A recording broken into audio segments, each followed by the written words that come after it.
By late October 1978, 15-year-old Dale Coleman was sleeping in a hayloft outside Concordia, Kansas, with one duffel bag, $38 in folded bills, and a warning still ringing in his ears. No one made it in farming without borrowing heavy. He looked like proof of that warning. His overalls were patched at both knees. One boot had a split toe he sealed with fence wire, and his coat sleeves stopped short of his wrists. Men in Cloud County coffee shops tracked interest rates the way some people tracked weather, and the prevailing consensus was blunt. Real operators financed new iron. Broke boys scavenged and disappeared by winter. The first time Vernon Pike saw him, Dale was standing just inside the parts counter at Pike Implement, cap in both hands, asking for salvage gaskets and injector line fittings from the back shelf nobody younger than 40 ever requested. Vernon had a pressed blue work shirt with his name stitched in white, clean dealer boots, and a new half-ton pickup parked out front with temporary tags still in the rear window. He did not raise his voice. He did not need to. He smiled and told the room that rebuilding dead equipment was how poor people stayed poor, then quoted a financing special at 12.9%, like he was offering medicine. The room laughed because they thought he was right. Dale did not argue. He left, took a fence job near Hutchinson at $1.75 per post plus meals, and wrote every payment in a pocket notebook that had once belonged to a feed salesman. November through February, he stacked cash in uneven increments, $82 one week, $119 the next, then $40 after replacing a worn fan belt on borrowed transport. By the first week of March 1979, he had $694 after rent for bunk space and work gloves, and he knew exactly what he could risk without asking a bank for permission to breathe. The dead Big Bud sat half-sunk in blue-stem pasture on rented ground in Reno County, wide frame tilted slightly east, paint gone chalky, windows clouded white from years of sun. Neighbors called it yard art with an engine block. The owner called it scrap and wanted $750 to clear the field before spring work. Dale climbed the ladder, turned the crank by hand, and felt the lockup in the seized engine. Cracked injector lines, missing panels, wiring chewed and brittle. No dealer service support worth discussing. He bought it anyway, cash on a tailgate, bill of sale written with a borrowed pen that tore through the paper twice from cold fingers. The arithmetic was the point. A newer tractor in the same horsepower class, financed at 12.9% over 84 months, would have run roughly $68,000 principal, $1,231 per month, and $103,404 total paid. Interest alone, $35,404. Dale's path looked rough but measurable. Purchase price $750. Auction parts over 14 months, $9,410. Fuel and hauling to move the machine in pieces over 14 weekends, $430. Machine shop labor exchanged for fence and welding work, zero cash outlay. Total cash cost, $10,590. Difference versus financed alternative, $92,814. That spring and summer, the rebuild became his education.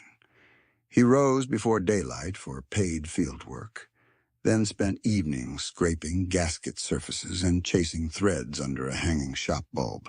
He bartered 10 hours of labor for each hour of lathe time with an older machinist who refused to pad invoices. He cleaned injectors and coffee cans, reassembled hydraulic lines from mixed lot fittings, and labeled every bolt in tobacco tins.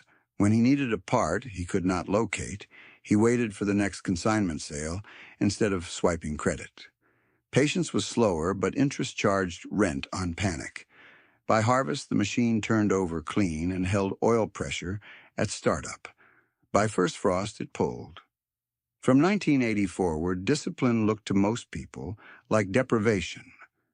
Dale rented marginal ground for $42 per acre because better tracks required operating notes he would not sign.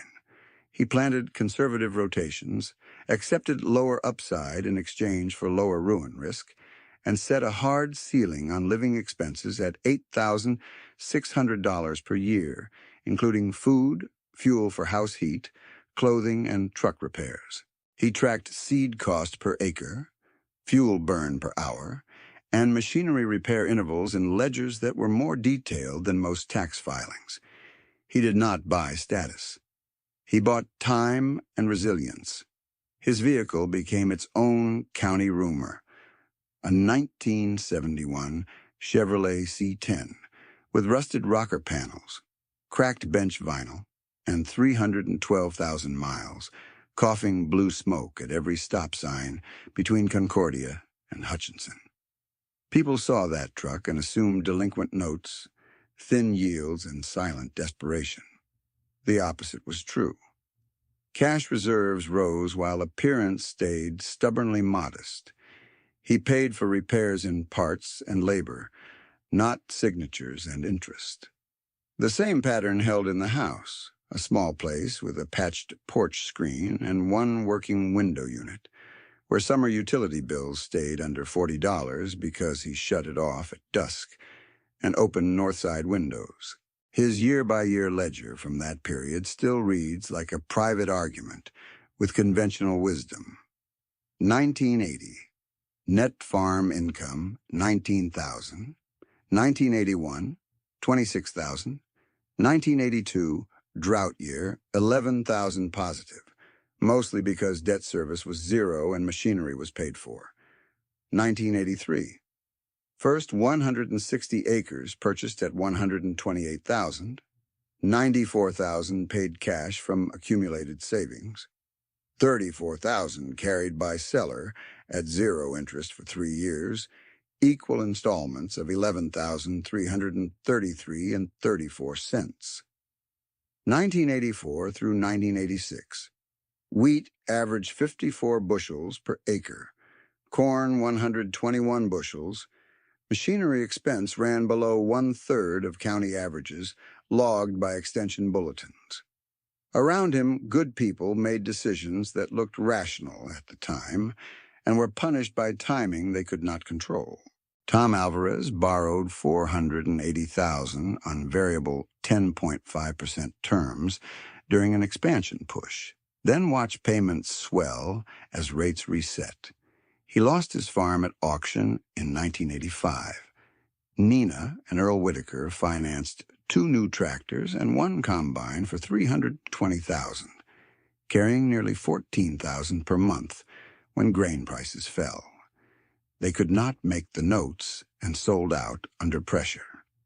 Brothers Len and Curtis Doyle stretched to 2,100 acres on short-term notes and were foreclosed in 1986 after consecutive weak years.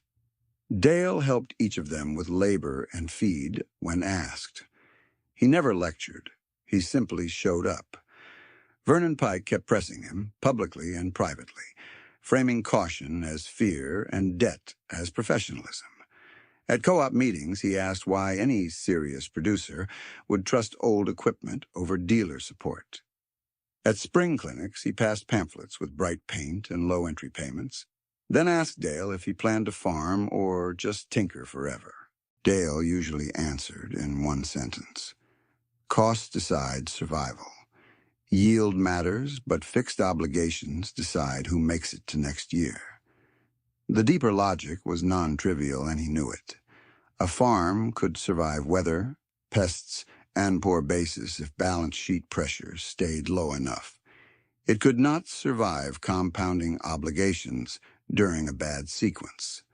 What followed was not luck, but a long demonstration in arithmetic. That pasture wreck became the machine that anchored a multi-county debt-free operation because he kept repeating disciplined numbers. season after season, when easier choices were always available. By the end of 1986, the boy people, dismissed as underdressed and underfunded, had built a framework stronger than appearances. Buy productive assets everyone else calls ugly, avoid interest unless terms are truly harmless, and keep enough liquidity to survive bad years instead of treating every downturn like a funeral. The county still saw patched overalls and a smoking truck. Dale saw optionality, and he was just getting started. Dale pulled the 1971 Chevrolet C10 into the gravel lot at Pike Implement for the winter service clinic, blue exhaust drifting behind him in thin ribbons that hung in the cold morning light. The truck's rusted rocker panels were now patched with sheet metal held by rivets. The tailgate chain on the left side had been replaced with baling wire, and the odometer had rolled past 312,000 without certainty about the true number. He stepped out in faded overalls, the same cap sweat-lined at the brim, and a canvas coat with one elbow sewn twice.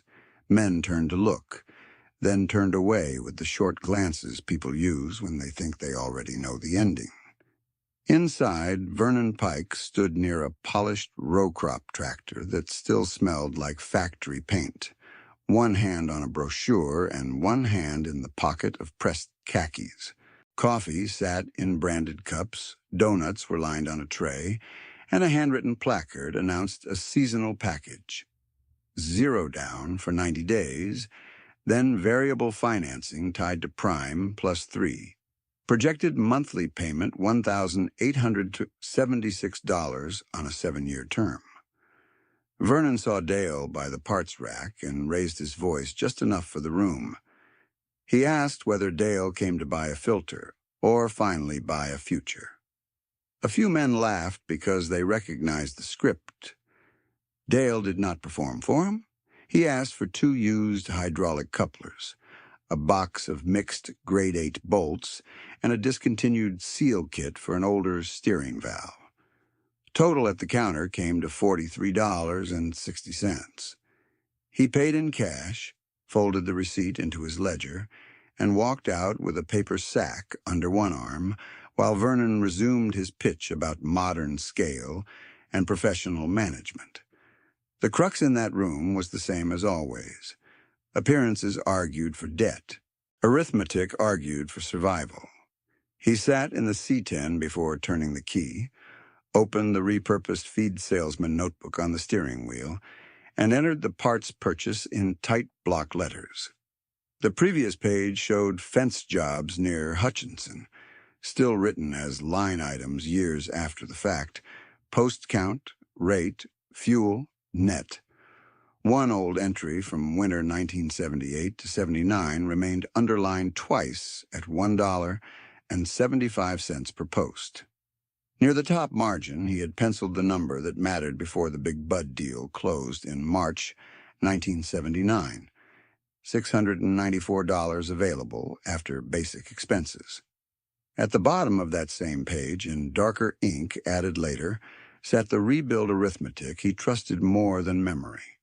$750 purchase, $9,410 parts, $430 hauling/fuel, machine shop labor bartered. On the facing page, he had benchmarked what a financed alternative would have cost him. Approximately $103,404 total paid versus $10,590 cash path. Back at his table that night, he laid out 3 notebooks in a row and checked them against each other the same way he checked bearing preload, slowly, with no skipped steps. In the first book, the one from the hayloft period, the earliest line carried the number that had followed him since late October 1978. $38, 1 duffel bag, no float. In the second book, covering the first full year after the rebuild period, he verified the split he enforced on every net dollar after basic expenses. 50% to liquidity reserve, 30% to land fund, 20% to machinery and contingency. In months that came in light, the percentages stayed. In months that came in strong, the percentages stayed. By late 1981, those pages reconciled to $21,400 in reserve, held in insured accounts and short certificates with staggered maturities so penalty windows would not lock him out of cash at the wrong time. He turned to the drought year section and ran his finger down the columns. Rent per acre, fertilizer per acre, diesel per hour, repairs per operating hour. A separate column labeled "Not Needed Yet" held purchases he chose to delay. On one 1982 sheet, he had written two scenarios side by side in different pencils. Actual. Gross receipts, $73,000. Operating costs, $62,000. Debt service 0. Net positive $11,000. Modeled financed scenario. Same gross, same operating costs, hypothetical equipment, and land payments, $47,000. Net negative $36,000. He closed that page, opened it again, and wrote one word in the margin: sleep. By the second week of January 1987, he had moved from instinctive caution to explicit system. A lender in Reno County, one of the few who respected numbers more than image, slid an amortization schedule across a desk and asked him to evaluate it as a thought experiment. Principal $800,000 for expansion. Interest 11.2%. 15 years. Monthly payment $9,188 and change.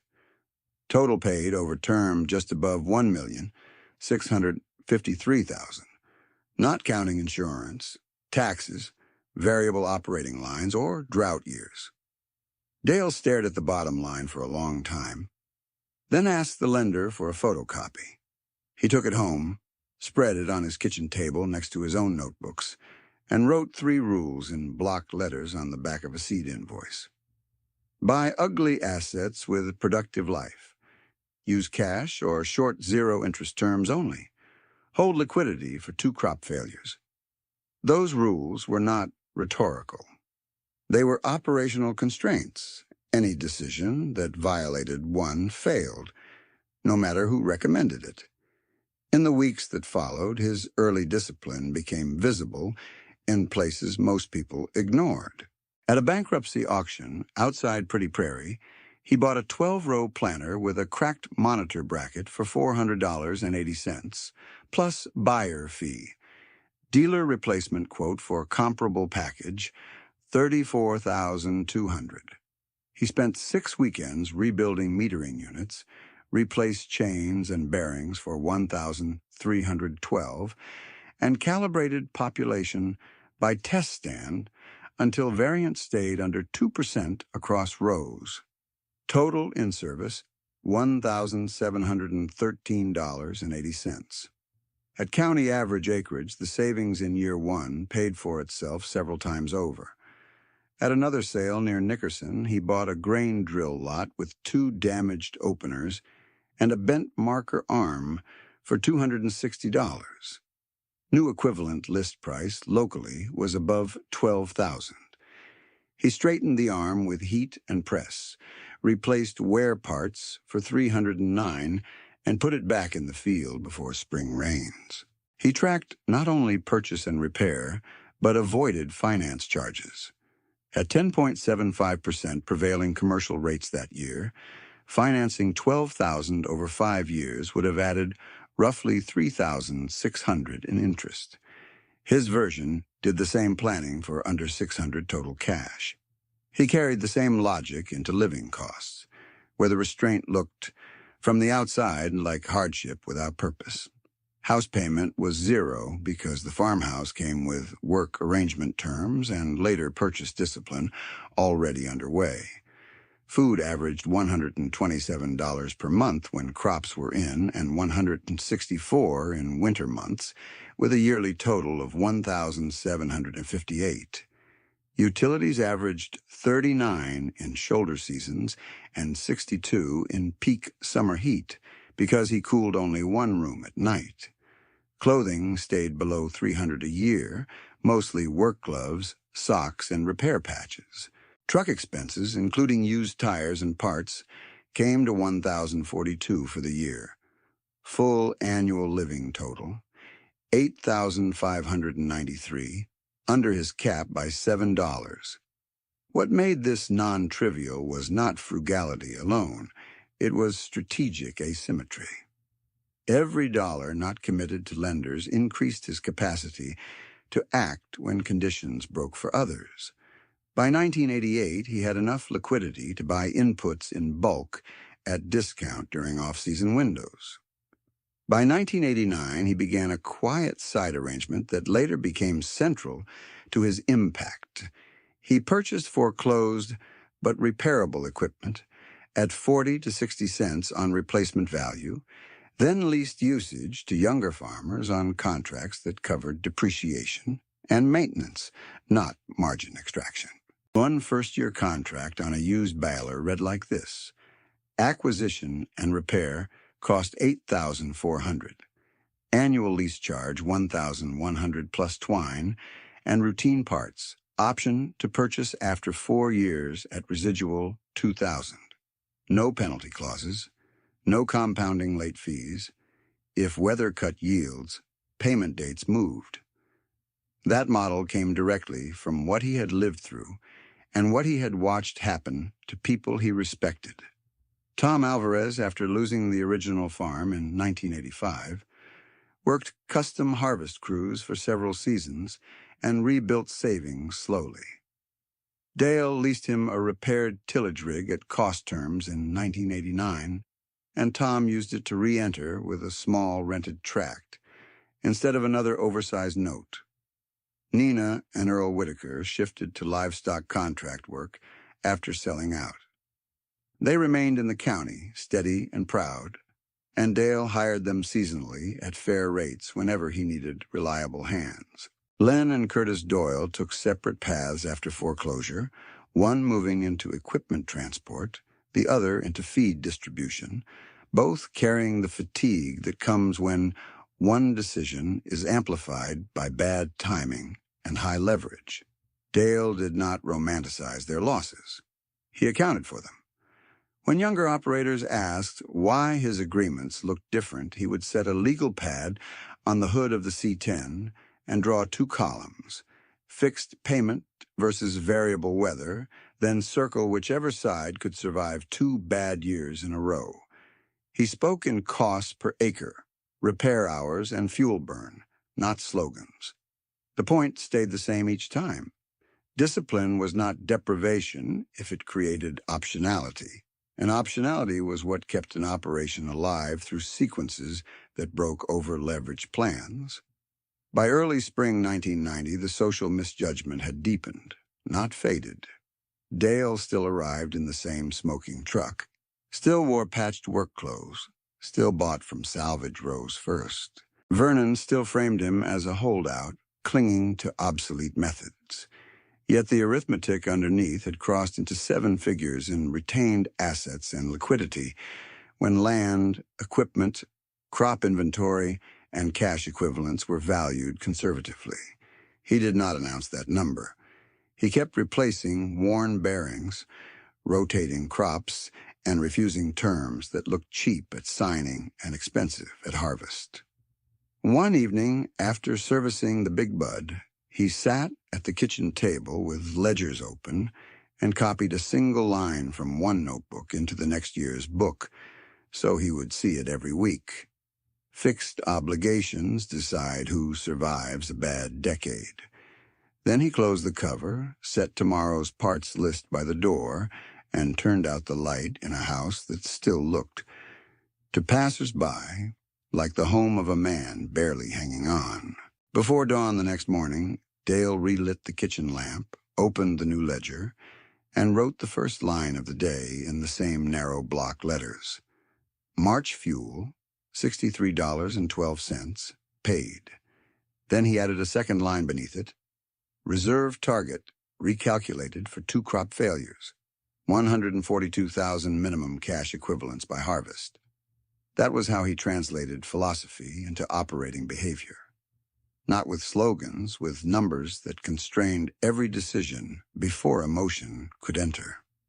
By the 3rd week of April 1990, he had expanded that reserve worksheet into 3 columns pinned beside the refrigerator. Column 1 tracked baseline annual farm operating cost at current acreage. Column 2 modeled a 20% yield decline with unchanged input prices. Column 3 modeled simultaneous yield decline and 10% input inflation, the scenario he labeled ugly year. He did not move forward on land unless post-purchase liquidity remained above 2 ugly years. If the deal failed that test, he walked. His 1990s progression read like a private audit trail. Each year a narrow margin widened through repetition rather than one spectacular windfall. 1990, gross crop revenue, $212,000, operating expense $146,000, net before taxes $66,000, reserve year-end $191,000. Machinery replacement budget, spent $9,800 on used grain handling upgrades. 1991, purchased 240 acres in Cloud County at $1,680 per acre, total $403,200. Cash down $260,000. Seller carry $143,200 at 0 interest over 48 months. Net farm income $79,000. 1992, paid second seller installment $35,800. Acquired bankruptcy. Auction sprayer for $3,100. Repair parts $1,046. Dealer equivalent package quoted at $26,000. Machinery savings logged $21,854. 1993. Drought pressure reduced yields 18%. Gross fell to $194,000 because debt service remained limited to 0 interest land carry. Net stayed positive at $33,000. Reserve closed at $227,000. 1994. Seller balance retired 6 months early for small discount. Total savings $1,900. Purchased adjacent 80 acres, cash, at $195,000. Annual living cost $8,709. 1995. Average wheat 57 bushels per acre and corn 128. Gross $291,000. Operating $203,000. Net $88,000. Reserve $306,000. 1996, added 320 acres in Reno County from estate sale, $644,000 total, paid $440,000 cash, and $204,000 on 24-month 0 interest note. No variable rate exposure. 1997, custom leasing program formalized as Coleman equipment terms, 6 contracts active, gross lease receipts $46,000, maintenance expense $29,000, net lease margin $17,000, reinvested in parts pool.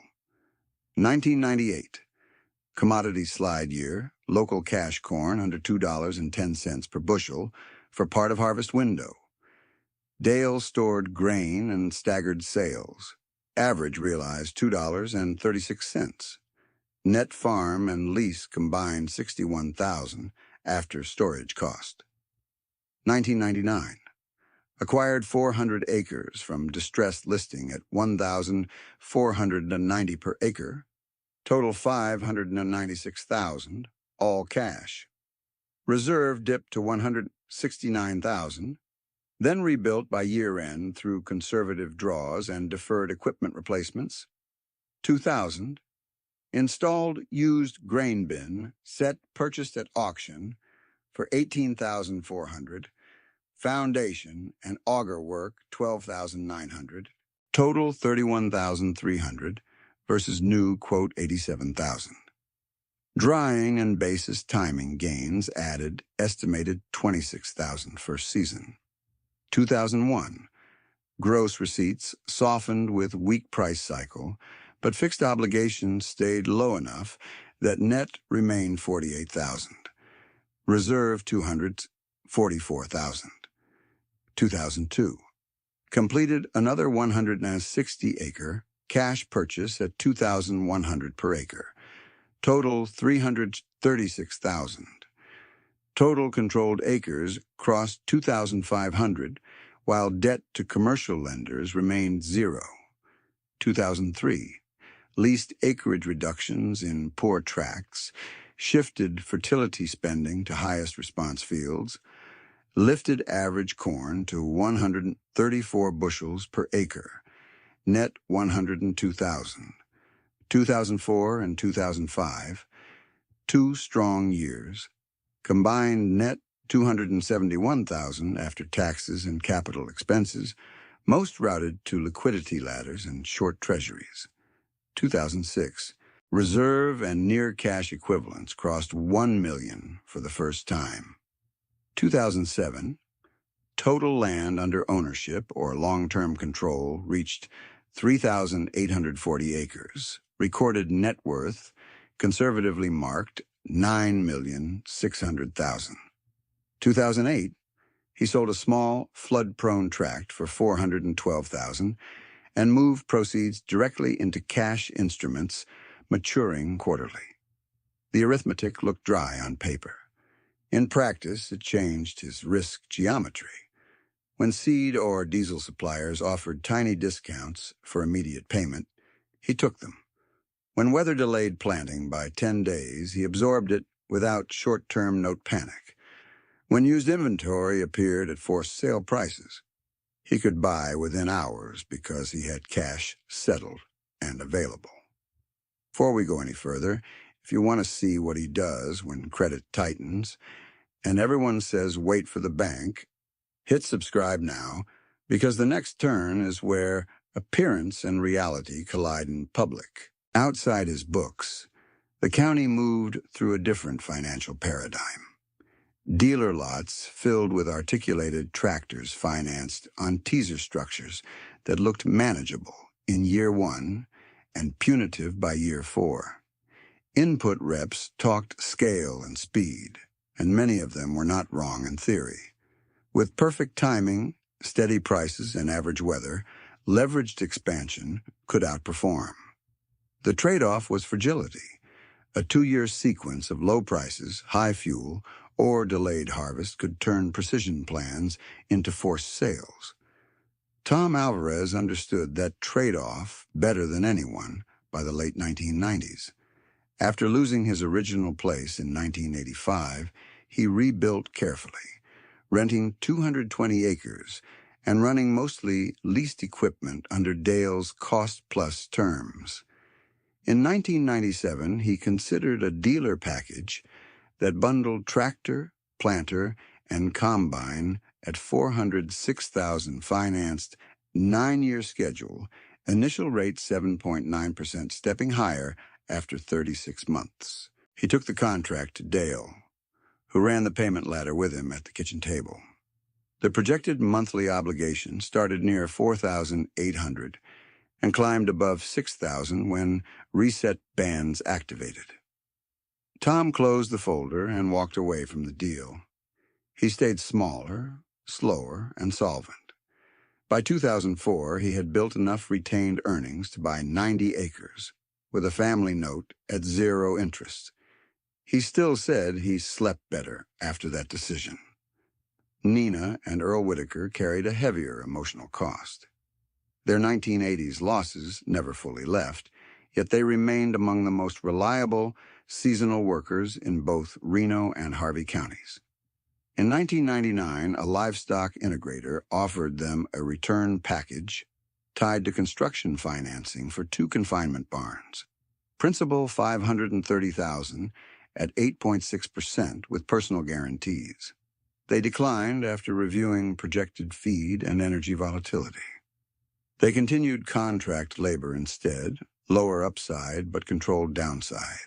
Earl's shoulder gave him trouble by 2008, and Nina shifted to bookkeeping for a co-op branch. They did not regain what they had once owned, but they did keep their home paid and their savings intact. Len Doyle chose transportation after foreclosure and built a stable regional hauling route with 2 used semis purchased cautiously, one at a time. Curtis Doyle moved into feed distribution, then attempted a return to row crop on leased ground in 2001 using dealer finance machinery at first-year promotional rates. The package totaled $288,000 with variable resets tied to prime plus margin. Grain prices slipped, fuel rose, and by 2003 his annual debt service exceeded projected free cash flow by almost $30,000.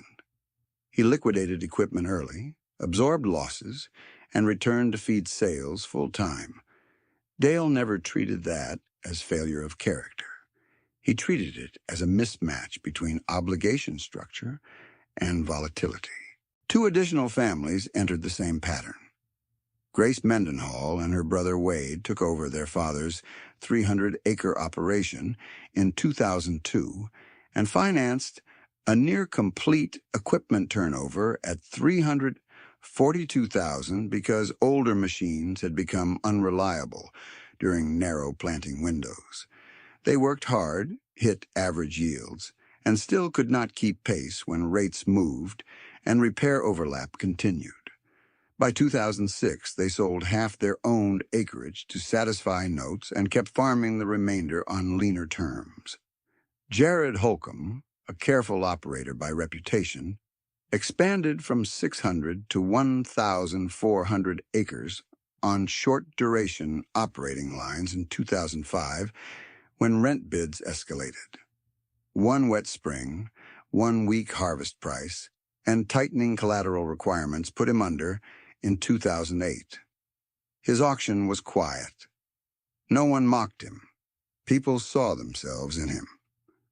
3 days passed after Holcomb's sale before Dale called each of his active lease recipients to review payment calendars.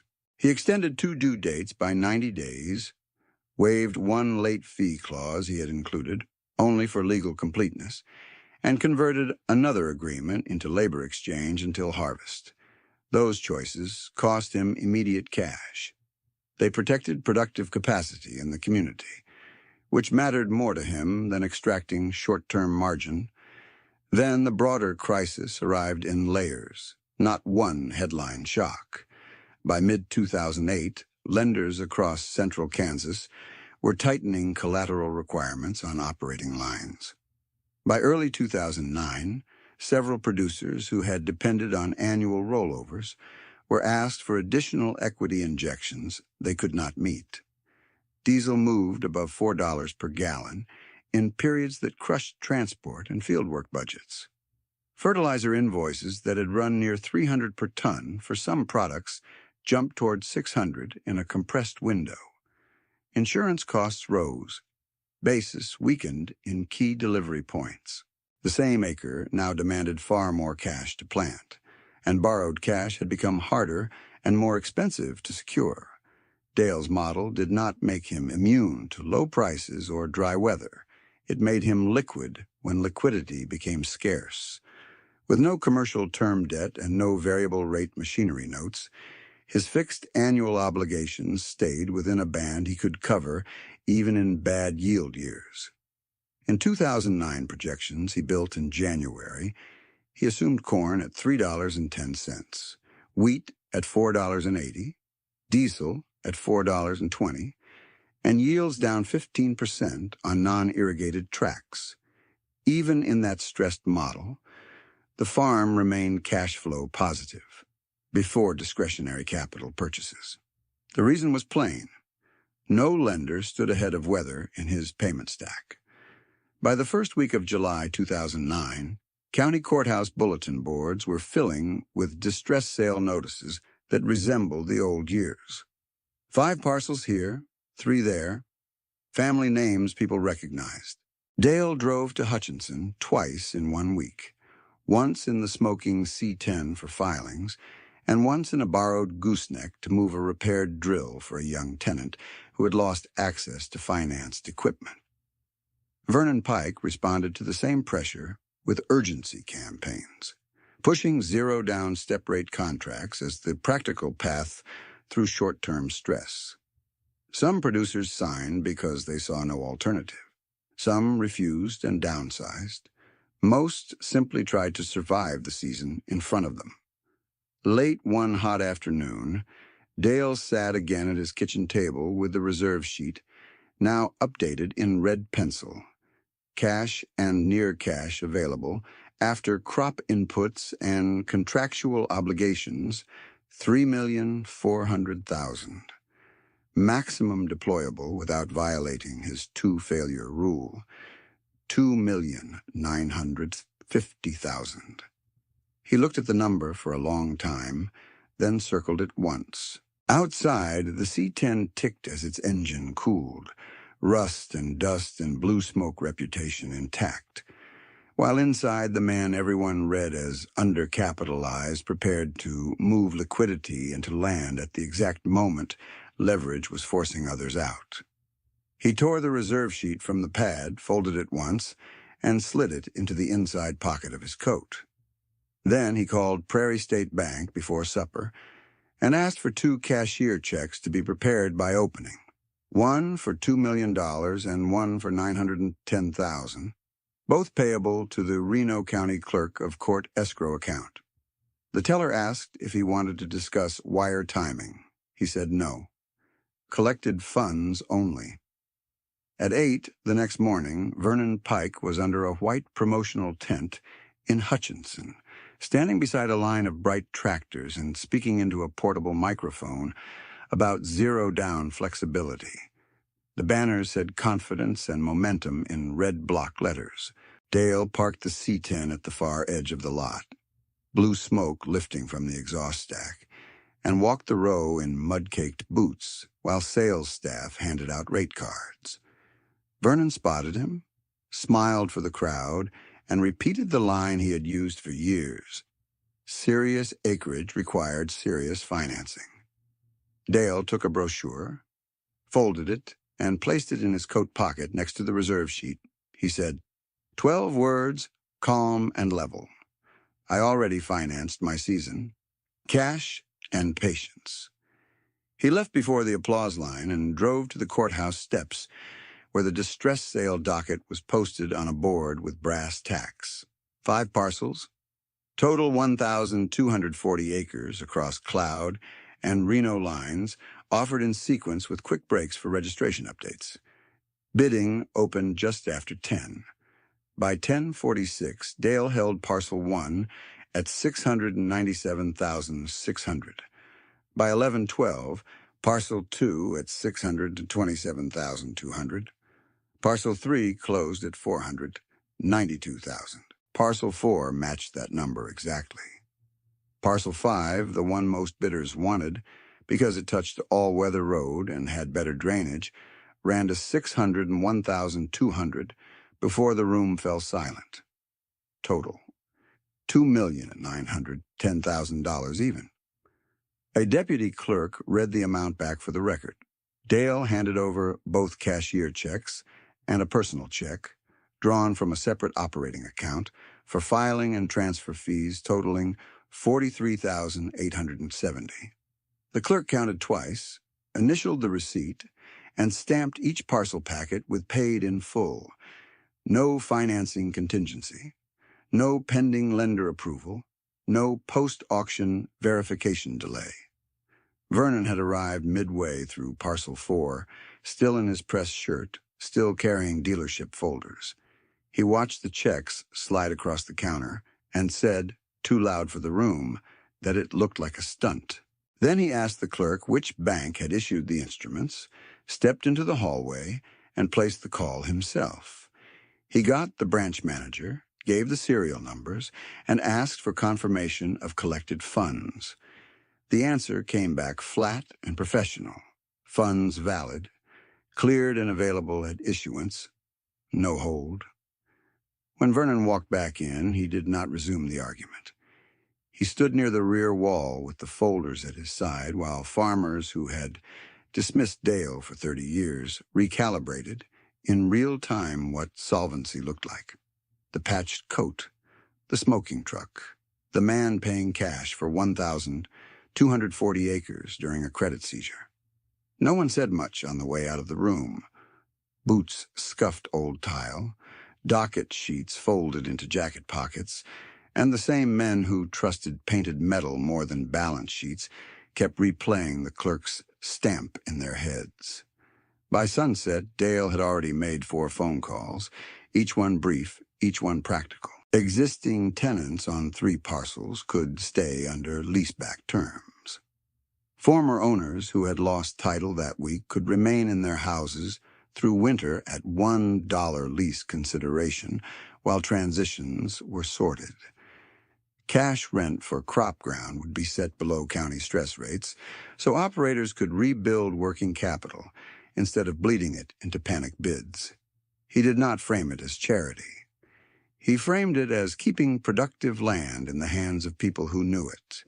The first written leaseback packet went out 2 days later, 320 acres at $64 per acre, when distressed comparables were moving closer to 90. Term: 3 years with annual review. Input burdens stayed with operator. Structural repairs above 2,000, split 50-50. No rate escalator tied to prime. No default acceleration clause. If weather cut yields below coverage threshold, payment date moved to post-insurance settlement. The second packet, 280 acres at $61, mirrored those terms. The third, 240 acres at $60, included a purchase option trigger if operator retained positive cash flow for 4 consecutive seasons and built a down payment reserve of at least 12%. That framework pulled named families back from the edge in ways spreadsheets could track. Tom Alvarez's daughter, Elena Alvarez, had been running 140 rented acres with equipment cobbled from short-term deals after Tom's first loss. In February 2010, Dale offered her a land contract on 160 acres, carved from one of the auction parcels at $2,150 per acre, while similar nearby ground was trading around $2,850. Contract total $344,000. Down payment $20,000 from her retained earnings, remaining $324,000 on 0 interest over 12 years, 2 payments per year timed to harvest, and spring livestock receipts, $27,000 annually. She made every payment on schedule through drought and basis swings because the contract carried no compounding interest and no penalty traps. The Whitaker line re-entered through Nina's nephew, Caleb Whitaker, who had skill but almost no capital cushion. Dale financed a machinery package in 2011 under one of the 0 interest notes he had begun formalizing after the auction shock. $92,000 principal for a used tractor, planter, and grain cart, each unit inspected and repaired before delivery.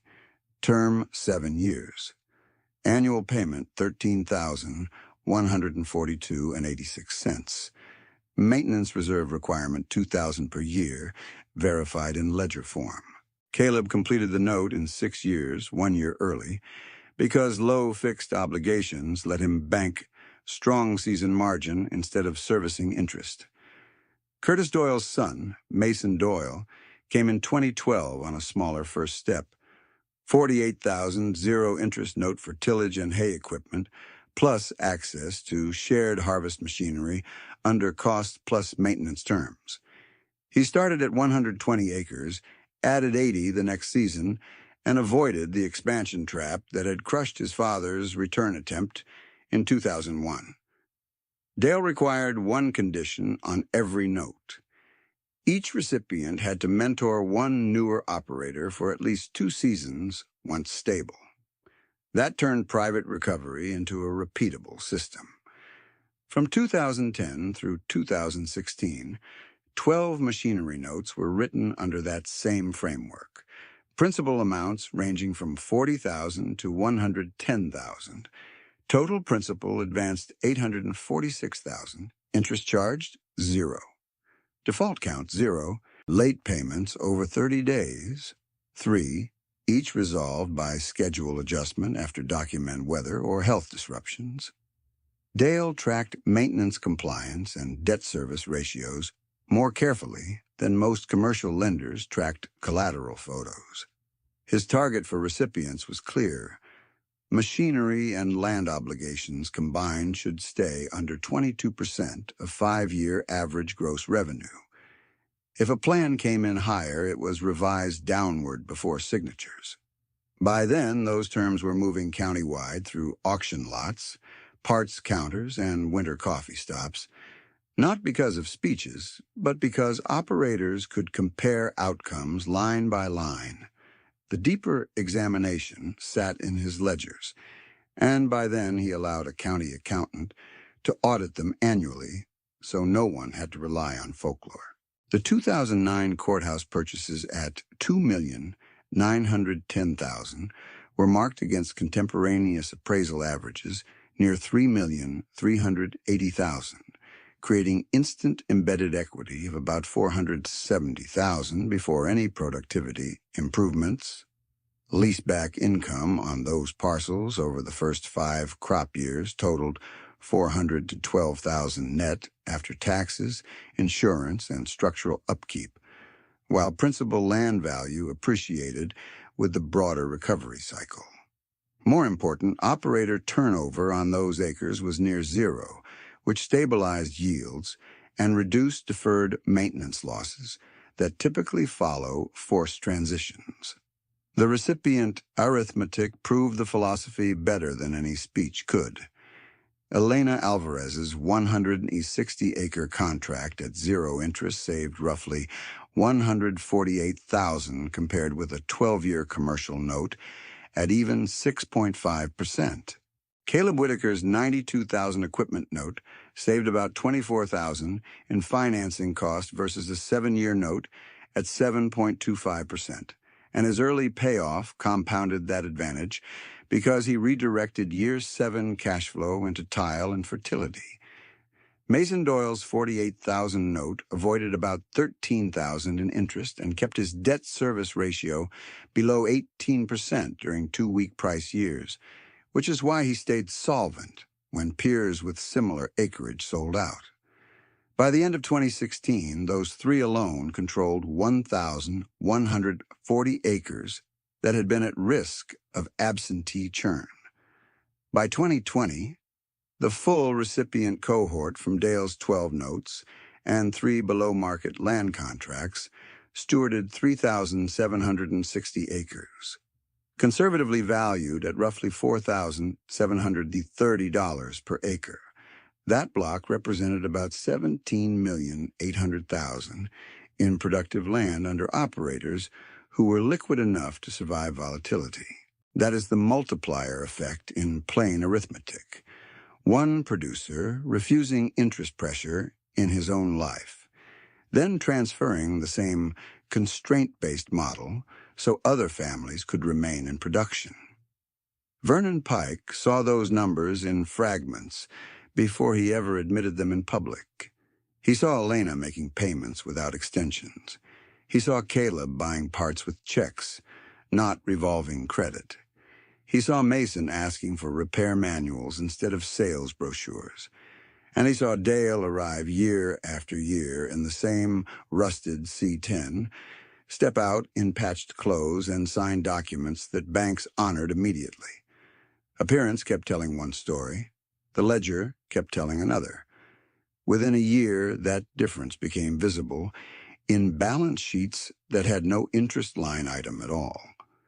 Elena Alvarez finished 2010 with a net operating margin of $32,000 on 300 acres, then kept 40% in liquidity, exactly as Dale required in her mentorship reviews. In 2011, a hail event cut wheat yields hard on one tract, but her annual payment stayed $27,000 and did not balloon, so she carried the loss and stayed current. In 2014, she added an adjacent 120 leased acres only after her 5-year average debt service ratio stayed below 19%.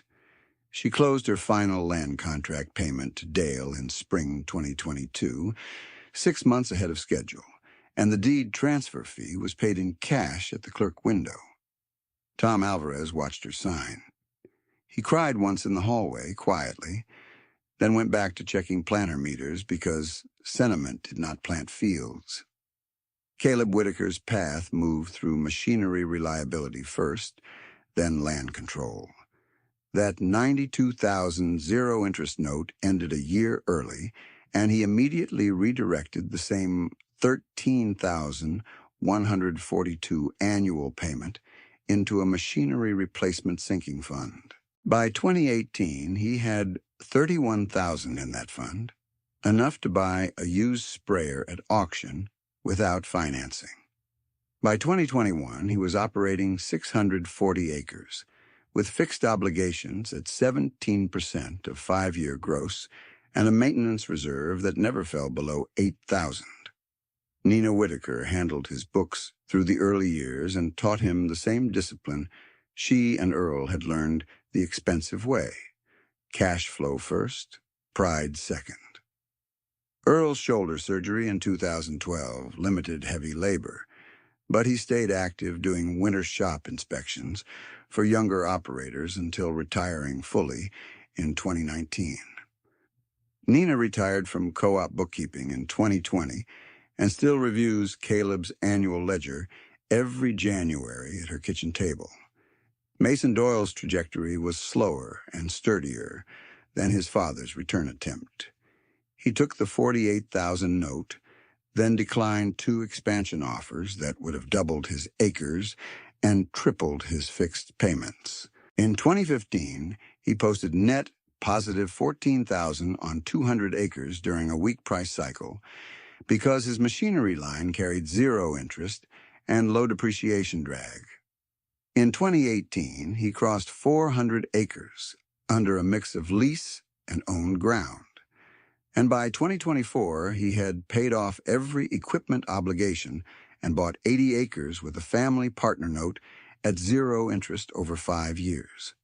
Curtis Doyle, who had once been foreclosed, handled parts procurement for Mason and said the same thing to every neighbor who asked what changed. Terms changed first, then outcomes changed. Len Doyle, after building transport routes for 2 decades, sold 1 semi in 2017, kept 1 local route until 2021, and retired with his home paid and no business debt. 3 days after Mason's 2024 balance sheet review, Dale funded the final tranche of a $6 million foundation endowment through staggered transfers to avoid forcing market exits in thin windows. The Coleman Working Ground Foundation Charter required practical use: scholarships for diesel mechanics and agronomy at regional colleges, emergency zero-interest bridge notes for operators with documented weather losses, and matching grants for shared-use equipment cooperatives. Between 2024 and mid-2026, the foundation approved 22 scholarships at $9,000 each, 7 bridge notes totaling $380,000, and 4 cooperative grants totaling $540,000. Default on bridge notes remained 0. 2 were already repaid in full by 2026. If you are learning something from this, tap like and share it, because these numbers are not theory and they matter to families who are deciding how much risk to carry this season. The multiplier effect widened beyond the original 12 notes. By 2026, direct recipients and second-generation mentees were managing 3,760 acres, valued near $17,800,000, as audited in county-level comparables.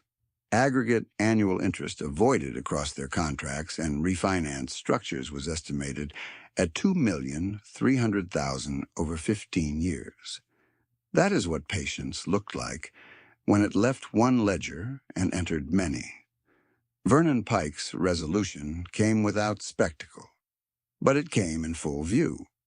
Through 2013 and 2014, he still pushed step-rate packages, though the language softened and the down payment talk became less aggressive.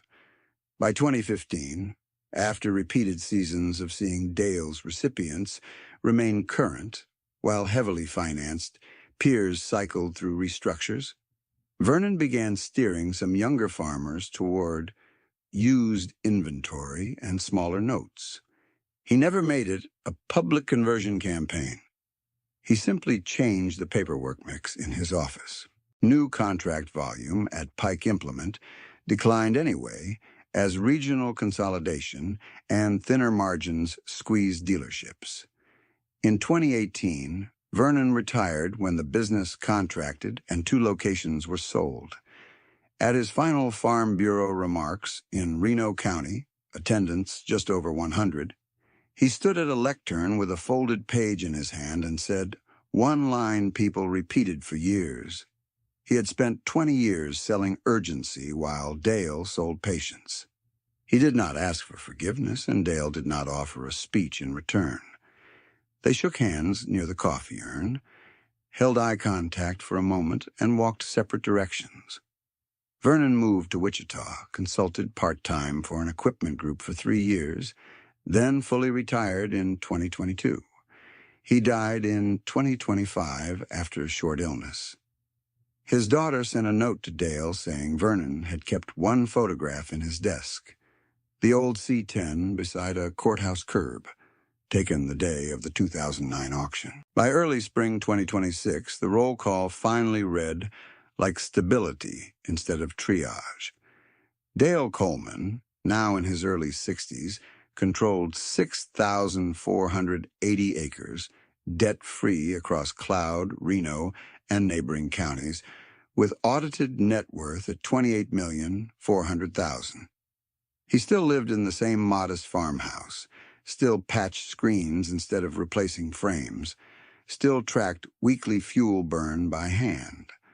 The 1971 Chevrolet C-10 remained his local truck, rusted and loud, now with a rebuilt transmission and odometer long past certainty. The restored Big Bud was not parked as nostalgia. It still handled heavy tillage on specific fields where weight and pull mattered, maintained on a strict off-season schedule, with parts bins labeled in his original block handwriting. Tom Alvarez retired from full-time fieldwork in 2023 and now helps Elena during planting windows.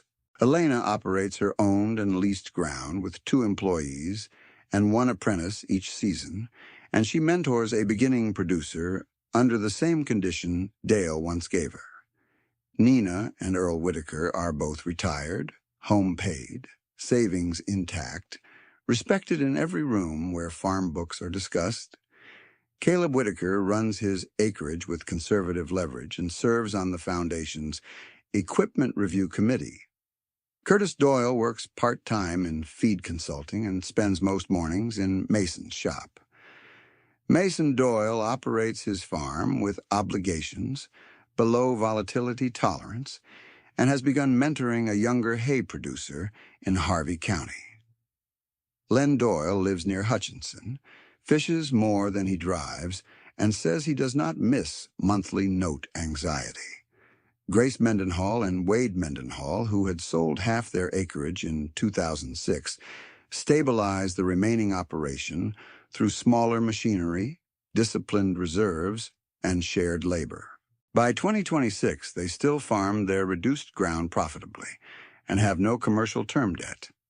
Jared Holcomb, after the 2008 loss, rebuilt as an operations manager for a grain facility, then leased 70 acres for specialty crops with minimal fixed cost. He never returned to large-scale row crop expansion, by choice, and he says the smaller operation gave him his health back. No one in this story was reduced to a cautionary caricature. They were competent people navigating non-trivial trade-offs under volatile conditions, the external records all closed. Auction parcels were transferred and taxed correctly. Leaseback options were either exercised or expired in writing. Foundation disbursements were audited annually. Machinery notes were paid or converted under signed amendments with no unresolved claims. Even Dale's old notebooks were scanned and archived by year in fire-proof cabinets, after a local accountant insisted that future boards would need primary documents, not folklore. Let me stop here and ask you something. When pressure rises, do you optimize for appearance or for staying power? Put your answer in the comments, because that single choice keeps deciding who remains on the land. In the final accounting, the thesis never needed embellishment. The man in patched overalls and a smoke-trailing truck built optionality when others bought optics, then converted optionality into other families' solvency. Wealth was never the paint, never the logo, never the showroom scent. Wealth was controlled obligations, liquid reserves, and the ability to act when timing turned cruel. Still understated, still discipline, still debt-averse. For more stories where arithmetic defeats assumption, subscribe now. Then comment with one number you track every season that tells you whether your operation is actually safer. Share this with one farmer who feels behind because their equipment is old, but their books are honest. That evening, after a long day of spring checks, Dale parked the C10 by the machine shed, walked past the big Bud with one hand on its fender, and went inside to a kitchen table lit by a single lamp, where tomorrow's ledger already waited open. He sat down, took off the coat, and emptied both pockets onto the table before writing a single new line. The folded 2009 sales brochure from Pike Implement came out first. Its red confidence slogan faded at the creases. Then the reserve sheet with the red circled number 2,950,000, maximum deployable, pencil worn soft where his thumb had pressed it for 17 years. Dale flattened both papers, set them beside the open ledger, and wrote an entry dated that night. Retained as operating artifacts, archived with auction records reference only. He slid each page into a clear sleeve, labeled the sleeves in block print, and placed them in the fireproof cabinet with the scanned notebooks. Every physical piece that had marked a turning point was now indexed, dated, and retrievable. By the first Monday of May 2026, the Coleman Working Ground Foundation Board met in the old grain office north of Hutchinson, with the same metal chairs and coffee that tasted faintly of burnt filter. Dale did not sit at the head of the table. He sat near the ledger box, listening while recipients gave numbers, one by one, because his rule was unchanged. Story follows arithmetic. Elena Alvarez spoke first. She laid out her worksheet on acreage, cash position, and obligations, then read it without dramatics. Owned ground 280 acres. Leased ground 260. 5-year average gross revenue 712,000. Fixed obligations 138,000, 19.4%. Liquidity reserve at year-end 183,000, equal to more than 2 stressed input cycles. She paused, looked at Dale, and added the part he cared about most. 2 mentees under her supervision had each completed 12 months of ledger review with no missed entries and no revolving machinery debt. Tom sat against the wall with his cap in his lap, eyes wet again and unashamed. Caleb Whitaker set down a parts ledger thick with invoices and maintenance intervals. He reported 640 acres, no equipment notes outstanding, reserve fund 64,000, and a prepay fertilizer discount captured at 4.2% by paying in December from cash rather than spring credit. Nina, retired but still exact, pointed to one column and asked why his wear parts variance had risen 11% on one planter row unit set. Caleb answered that he had delayed one replacement and paid for it in downtime. Earl, slower in his movements but sharp as ever, said only, "Do not pay twice for the same lesson." The room smiled, then returned to the books. Mason Doyle read from a single-page summary he had typed himself. Operated acreage 470, owned acreage 120, debt service ratio 14.8%, emergency reserve target 90,000, current balance 87. He had declined an offered lease block that would have pushed obligations above threshold, and Curtis nodded before anyone else spoke. That nod carried history. One generation had learned through foreclosure. The next was learning through limits kept on purpose. The board treasurer then presented the multiplier sheet Dale had requested in the same format every year. Original 12 zero-interest machinery notes, principal $846,000, all closed. 3 below-market land contracts, all current and completed or on schedule, no defaults. Foundation bridge notes issued since charter. 7 totaling $380,000, 5 repaid in full, 2 on active schedule, with collateral and crop insurance verified. Scholarship recipients in diesel mechanics and agronomy, 22, with 17 now employed in the regional service shops or co-ops. Combined acres directly operated by first-generation recipients and document mentees, 3,760. Conservative land valuation at current county averages, $17,800,000. Estimated financing cost avoided compared with conventional notes over matched terms, approximately $2,300,000. No one clapped. They wrote the numbers down. 3 days later, a woman arrived at Dale's farmhouse in a small sedan, with Sedgwick County plates and a cardboard archive box buckled into the passenger seat. She introduced herself as Vernon Pike's daughter, handed him the box on the porch, and said her father had left instructions that it go to him if she could find him at home, instead of in a field. Inside were dealership binders, his final Farm Bureau speech page, and one envelope marked Courthouse Day. They sat at the kitchen table under the single lamp while she watched him open it. The photograph from 2009 was there, just as she had said. The old C-10 by the curb, smoke barely visible against summer glare. Behind it, folded twice, was Vernon's handwritten note from 2018. "I was wrong about what strength looked like. I sold urgency because urgency paid commissions. You sold patience because patience kept people on land. Use this however you see fit." Dale read it once, then set it flat beside the old brochure he had archived days before. He did not give a speech. He asked her where she wanted the binders placed. She said anywhere they could teach someone not to repeat his mistakes. He logged the transfer in the foundation records that afternoon. Received from family. Vernon Pike materials.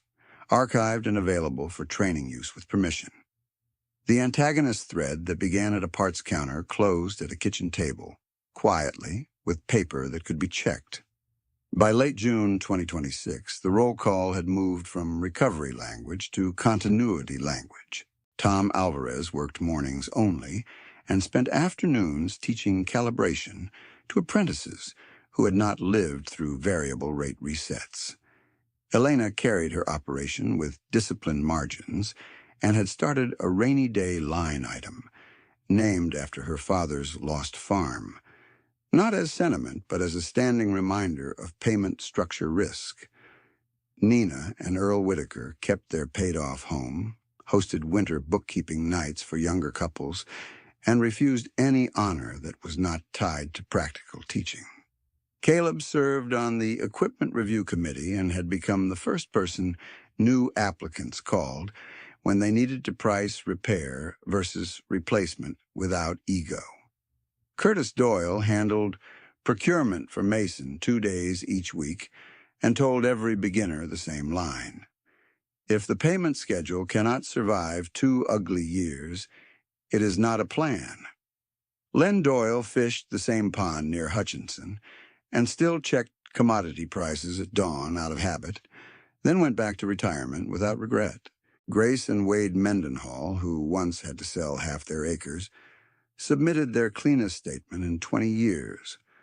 No commercial term debt, adequate reserves, and machinery age-high, but serviceable, because maintenance was funded on time.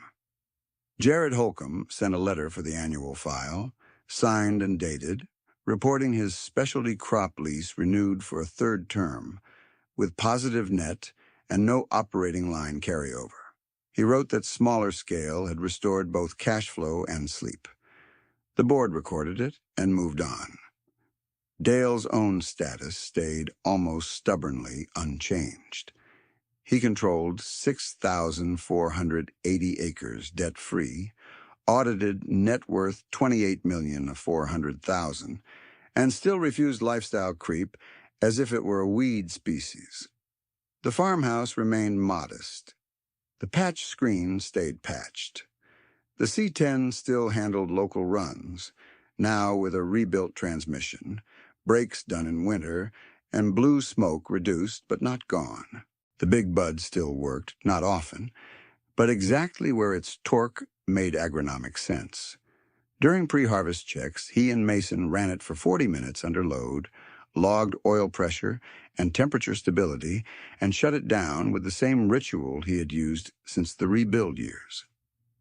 At the August Foundation workshop, the fireproof cabinet was opened for a training session on documentation discipline. The first notebook with the $38 entry was passed around in archival sleeves. So was the reserve sheet with the red circle. So was the Pike brochure. New operators studied all 3 and understood the point without theatrics. Each paper represented a decision point where debt could have been normalized and was not. The external contacts, audits, deeds, and amendments had all been reconciled. No disputed parcels, no unsigned options, no unclosed notes, no folklore required. When evening came, Dale drove the C10 to the edge of a field the same way he had for decades, killed the engine, and listened to the ticking metal settle in the heat. He walked to the machine shed, rested one hand on the Big Bud fender, and looked across ground that had passed through panic years into steady hands because one person had treated obligations as the first crop to manage. That was the thesis in its most distilled form. Appearance did not signal solvency. Paint did not signal strength. Controlled obligations, liquid reserves, and disciplined timing did. He went back inside, sat at the kitchen table, and entered the day's last line in the open ledger. All accounts current, all promises documented, continue tomorrow.